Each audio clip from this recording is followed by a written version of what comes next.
Hello students, welcome to our tuition classes. आज हम computation of total income में illustration 4 समझेंगे। ये इलस्ट्रेशन मैंने आपको लास्ट लेक्चर में होमवर्क में भी दिया था, ठीक है। सो आइए देखते हैं कौन कौन सी इनकम्स दी हुई हैं।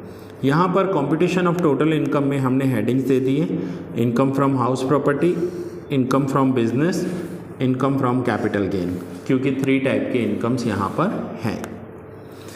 अब आगे दिया हुआ है, from the following particulars of income of Shri Ramchandra not a senior citizen for the previous year 21-22 compute his total taxable income and also give the details of losses to be carried forward to the subsequent year, assuming that there are other deductions under section 80 except 130 deposit made in PPF।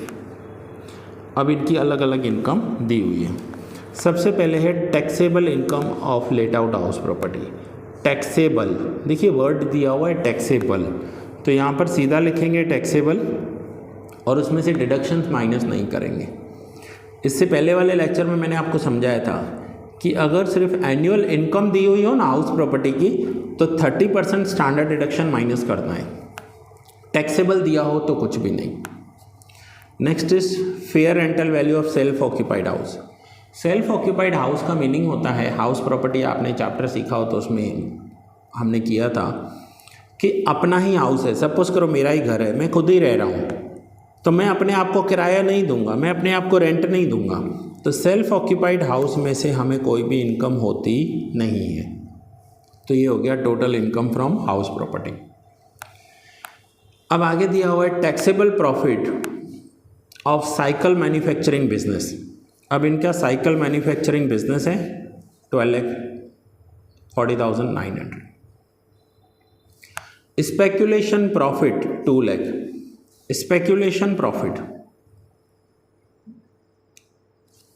Speculation business profit 2 lakh. अब speculation business profit तो ये रहा, speculation का business करते हैं। Speculation का business यानी सट्टा, सट्टे का बिजनेस होता है, ठीक है। Profit on sale of short term capital assets. Capital assets में से प्रॉफिट हुआ शॉर्ट टर्म, ये इन्होंने शेयर्स लिए होंगे तो ये शेयर मार्केट में आता है। Capital gain 47,500। Taxable profit on sale of long term capital assets, तो ये रहा लॉन्ग टर्म कैपिटल एसेट्स यानी लॉन्ग टर्म। कुछ शेयर्स हैं ना शॉर्ट टर्म रखे जाते हैं, कुछ शेयर्स लॉन्ग टर्म रखे जाते हैं। कैपिटल गेन चैप्टर में ये पॉइंट आपने सीखा हुआ है। तो शॉर्ट टर्म कैपिटल गेन अलग लिखा जाता है, लॉन्ग टर्म कैपिटल गेन अलग लिखा जाता है। अब उनके एक्सपेंसेस या लॉसेस होंगे तो उसी हेड में से माइनस करेंगे। अब नेक्स्ट है loss of readymade garment 3,400 previous year. अब ये 12-13 का लॉस है। 12-13 का लॉस होता है ना, तो वो हम करंट ईयर में नहीं लिख सकते। हमारा करंट ईयर कौन सा चल रहा है 21-22, ठीक है। अब ये कौन सा ईयर था 12-13 है ना, तो ये 8 साल तक ही माइनस कर सकते हैं। समझो आज किसी बिजनेस में लॉस हुआ तो आने वाले 8 साल हम उसे बिजनेस में से माइनस कर सकते हैं, उसके बाद नहीं। तो इसे 8 साल ऑलरेडी हो चुके हैं, ऑलरेडी 8 साल हो गए तो अब माइनस नहीं होगा। Loss of cycle manufacturing business, cycle के बिजनेस में से लॉस हुआ है 18-19 का, तो 18-19 का अभी माइनस कर सकते हैं। कितना लॉस हुआ है 36। गवर्नमेंट क्या बोलती है कि अगर आपको प्रॉफिट हुआ है तो अभी टैक्स दे दो, अगर लॉस हुआ है तो उस लॉस को आप अपने पास रखो, नेक्स्ट ईयर जब प्रॉफिट करो ना तो प्रॉफिट में से माइनस कर देना। तो इनका 18-19 का साइकिल बिजनेस का लॉस है 36,000। तो साइकिल बिजनेस में करंट ईयर में तो प्रॉफिट हुआ है, ये लॉस माइनस हो जाएगा 36,000। देन अनएब्जॉर्ब्ड डेप्रिसिएशन, ये भी माइनस होगा। And loss of speculation business 3,30,000। अब ये क्या है, अब स्पेक्यूलेशन बिजनेस में से 2 लाख का प्रॉफिट हुआ, 330 का लॉस हुआ, तो नेट लॉस 130 का हुआ स्पेक्यूलेशन।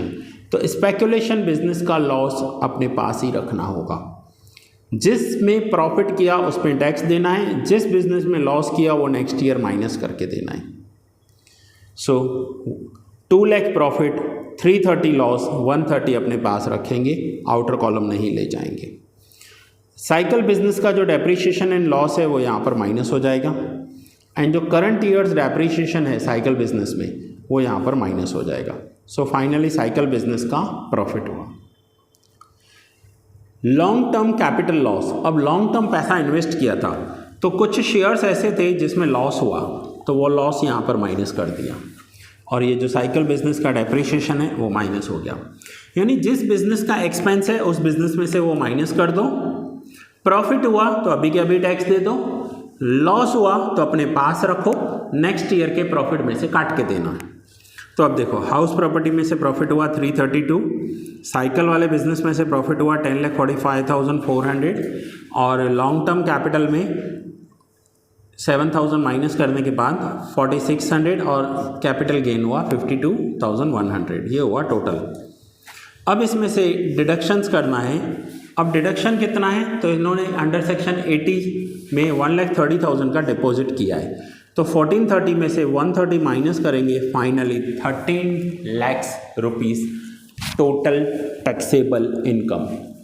और अब इस 13 लाख रुपीस के ऊपर इन्हें स्लैब अप्लाई कर टैक्स काउंट किया जाएगा इनका, और वो टैक्स ये लोग पे करेंगे गवर्नमेंट को, यानी ये किसका है, श्री रामचंद्र का। ठीक है, तो 13 लाख टैक्सेबल इनकम हो गई। सो हर एक हेड अलग लिखा जाता है और उस हेड में होने वाली इनकम अलग लिखी जाती है। अगर लॉस हुआ तो आउटर कॉलम नहीं लिखेंगे, नेक्स्ट ईयर की इनकम में से माइनस करेंगे। अब जैसे इनका स्पेकुलेशन में लॉस हुआ 130, तो नेक्स्ट ईयर जब स्पेकुलेशन का बिजनेस करेंगे ना तो उसमें से माइनस करके दे देंगे 130।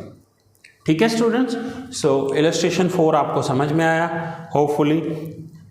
एक्स्ट्रा प्रैक्टिस के लिए आप इलस्ट्रेशंस इसके और ट्राई करना, और कुछ मैं सम्स आपको बता देता हूँ, वो ट्राई कीजिए। ऑलमोस्ट ये आपका चैप्टर डन है। Question 1, question 2,